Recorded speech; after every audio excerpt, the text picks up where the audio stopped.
Pas de corps, pas d'aveu, mais un faisceau d'indices qui le vise. Depuis le 22 septembre dernier, Cédric Jubilard comparaît devant les assises du Tarn, soupçonné, vous le savez, du meurtre de son épouse Delphine Jubilard.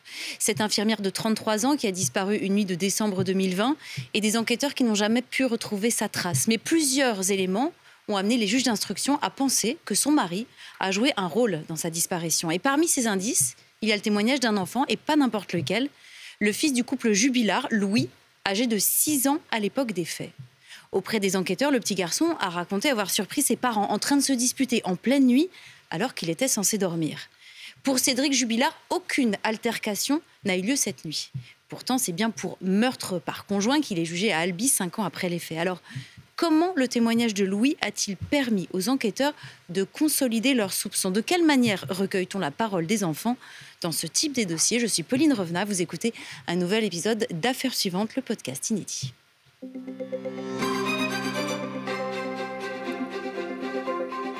Elisa Fernandez, bonjour. Vous êtes journaliste police-justice à bfmtv.com et Laurent Kaiser, bonjour. Bonjour. Vous êtes gendarme adjudant-chef au Centre national de formation au renseignement et à l'investigation. Merci d'être avec nous.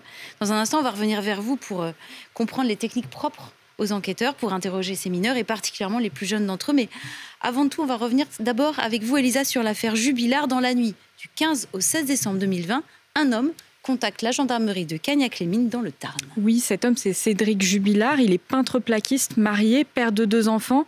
Et ce qu'il explique cette nuit-là aux gendarmes, c'est que son épouse s'est volatilisée, son épouse Delphine Jubilard. Il raconte qu'il a essayé de la joindre par téléphone à plusieurs reprises, mais qu'elle ne répond pas. Donc rapidement, 2 gendarmes vont être envoyés à Cagnac-les-Mines pour aller à la rencontre de Cédric Jubilard et commencer à chercher la disparue. Et dès le départ, les gendarmes sont surprises par un élément en particulier. Quand elles arrivent devant la maison, à l'aube, elles voient cet homme, Cédric Jubilard, en train de charger du linge dans sa machine à laver. Elles s'interrogent sur ce comportement qui leur semble un petit peu détaché de la situation. Pourtant, au départ, ces femmes gendarmes ne pensent pas immédiatement à un acte criminel. Non, elles l'ont dit dès la première semaine du procès qui s'est ouvert le 22 septembre.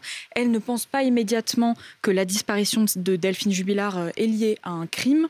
À la barre, elles ont expliqué qu'elles viennent à ce moment-là simplement faire des premières vérifications, comme dans toute enquête, et prendre le signalement de Cédric Jubilard.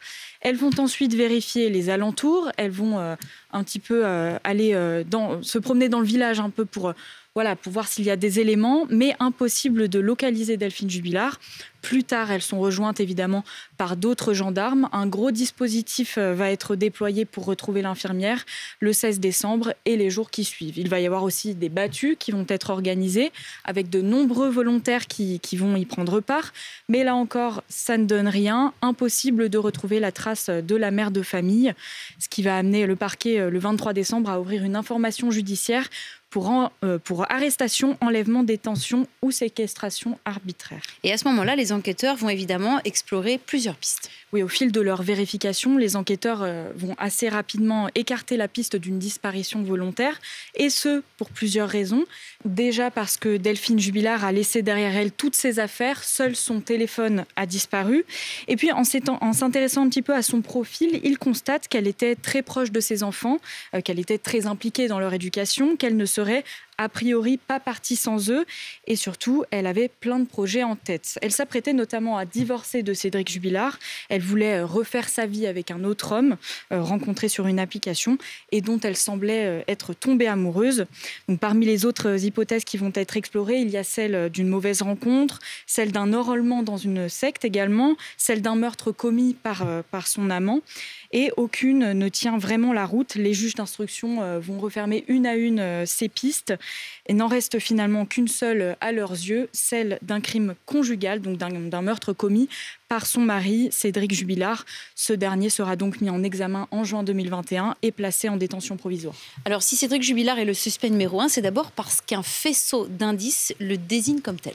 Il y a déjà le contexte dans lequel advient la disparition de Delphine. Elle se volatilise en pleine nuit en décembre 2020, on l'a dit, et quelques mois plus tôt, elle avait annoncé à Cédric Jubilard son intention de divorcer. Une séparation que ce dernier ne semblait pas accepter selon les proches du couple. Il était obsédé par l'idée que son épouse a un amant. Il répète que si cela s'avère, il va, je cite, lui faire la misère. Il va même confier un jour à sa mère qu'il ne supporte plus Delphine, qu'il va la tuer et l'enterrer et que personne ne retrouvera jamais son corps. Et au-delà de ces paroles, il y a plusieurs autres éléments qui intéressent les enquêteurs. Il y a notamment cette voiture, la voiture de Delphine Jubilard, retrouvée garée dans le sens de la descente dans l'allée de la maison le 16 décembre au matin, alors qu'elle avait l'habitude, pour sa part, de la garer dans le sens de la montée. Il va y avoir aussi, entre autres, une couette qui intéresse les enquêteurs et dont Cédric Jubilard aurait lavé la housse peu après la disparition de son épouse. Et il va y avoir aussi ses voisines qui, de leur côté, rapportent avoir entendu des cris en provenance de la maison des Jubilard la nuit des faits. Alors à tout cela s'ajoute un témoignage capital. Et c'est le témoignage de Louis, le fils aîné du couple. Il est âgé de 6 ans au moment des faits. Il se trouvait dans la maison la nuit où sa mère a disparu. Donc évidemment, il va être entendu par les enquêteurs. Et c'est au cours de sa seconde audition qu'il va livrer un élément qui va intéresser les gendarmes. Il explique que dans la nuit du 15 au 16 décembre, alors qu'il était censé dormir dans sa chambre, il a entendu ses parents hausser le ton dans le salon. Et il raconte qu'il s'est donc levé pour essayer de comprendre ce qui se passait à ce moment-là et que, par l'entrebâillement de la porte, eh bien, il aperçoit son père et sa mère se disputer, se bousculer mutuellement entre la table basse et le sapin de Noël dans le salon. Et toujours selon lui, sa mère aurait alors dit à Cédric Jubilard de s'arrêter, ce à quoi ce dernier aurait répondu « alors on va se séparer ». Mais pour Cédric Jubilard, Elisa, cette scène n'a jamais eu lieu. Oui, selon lui, son fils confond tout simplement avec une autre dispute qui, elle, a bien eu lieu, mais qui s'est déroulée une autre nuit, pas celle de la disparition. Les enquêteurs, de leur côté, ils vont bien sûr vérifier si ce que le petit garçon raconte est possible. Lors de la reconstitution, notamment, ils constatent qu'effectivement, par l'entrebâillement de la porte, Louis a bien pu assister à cette scène-là, l'angle était correct.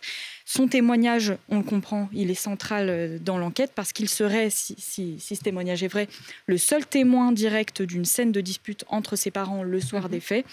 Donc il n'est pas prévu que Louis soit entendu pendant le procès qui est en train de se dérouler. Par contre, son témoignage va forcément être abordé, évoqué. L'administratrice des enfants Jubilard a, elle, été entendue la première semaine du procès au tribunal d'Albi. Et selon elle, Louis, qui est aujourd'hui âgé de 11 ans, est convaincu de la culpabilité de son père dans la disparition de sa mère. Et j'ajoute que l'administratrice sera réentendue donc, en début de semaine prochaine. Pour ces faits, Cédric Jubilard, il encourt la réclusion criminelle à perpétuité.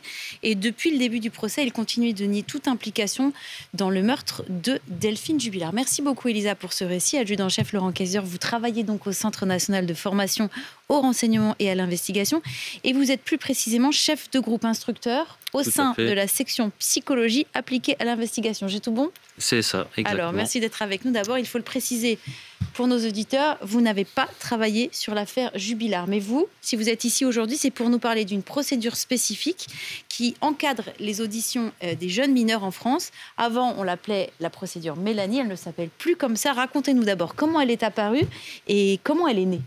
Alors, elle est née sur l'île de la Réunion. Un procureur de la République avait décidé de faire entendre un mineur victime sous forme filmée, ce qui permettait d'avoir un récit plus fluide. Et par la suite, la gendarmerie a travaillé et a pris en compte un protocole qui a été créé aux États-Unis par un psychologue, Michael Lamb, et qui a été traduit par Mireille Cyr, une Québécoise, et qui va exposer des recommandations pour entendre un enfant qui est victime entre 4 et 18 ans. Dans un cadre confortable, enfin une optimisation. Tout à fait. C'est-à-dire que l'enfant va être reçu dans des salles spécifiquement aménagées, de telle sorte qu'il puisse se sentir, entre guillemets, dans un cocon.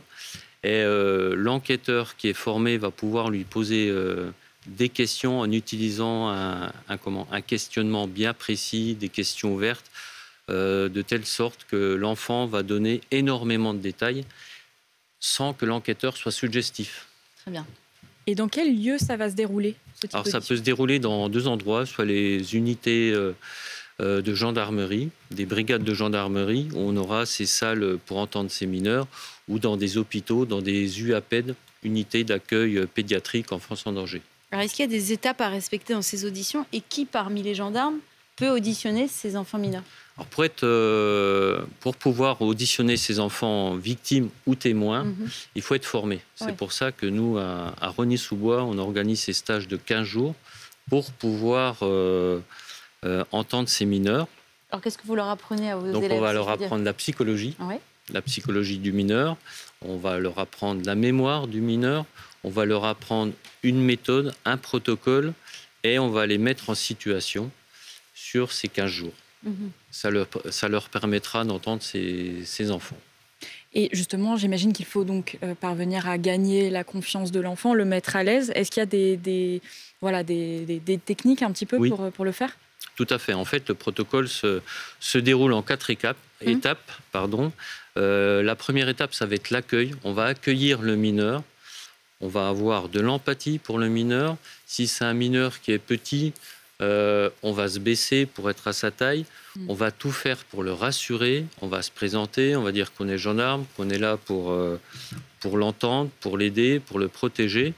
Et ensuite, on va l'inviter à nous suivre pour lui montrer la salle où il va être entendu.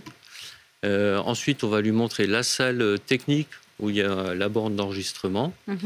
Et ensuite, on demande à ses parents ou ses accompagnateurs, on les raccompagne sur la salle d'attente. Et enfin, on rentre dans notre salle d'entretien. Et alors, à quoi il faut faire particulièrement attention quand on s'adresse à un enfant dans cette situation? J'imagine que les mots sont importants, mais la gestuelle également. Les recommandations? En fait, tout est important. On prend en compte l'enfant dans sa globalité. C'est-à-dire qu'on reprendra ses termes, ses mots. On ne va pas suggérer des termes d'adultes pour nous, surtout pour les tout petits. Ensuite, on va regarder tous ses gestes. On va observer son comportement. On va évaluer son niveau d'élocution, de parole, de telle sorte qu'on va s'adapter à lui du début jusqu'à la fin de l'entretien. Et on va être toujours dans une dynamique positive pour l'enfant pour qu'il comprenne qu'on est là pour lui. Alors, je compare ça en fait à une équipe de sport. L'enfant, c'est le capitaine, donc c'est lui qui va entraîner toute l'équipe. Donc vous êtes vous êtes à son service, si je puis dire. On sera à son service. Et le gendarme qui va auditionner l'enfant, c'est l'entraîneur. C'est lui qui va monter en compétence l'enfant. C'est pour ça qu'on a ces 4 grandes étapes. L'accueil, une phase prédéclarative qui va nous permettre d'apprendre aux mineurs à notre méthode de questionnement. Mais vous êtes en uniforme, par exemple, ça doit être très impressionnant pour un enfant de voir autant de bleu autour de lui. Alors vous lui expliquez, par exemple, pourquoi vous êtes là et quel est votre rôle? Alors il sait qu'on est gendarme, donc il attend quelqu'un en uniforme. Voilà. Si vous êtes pas en uniforme, limite, il est déçu. Voilà. Bon.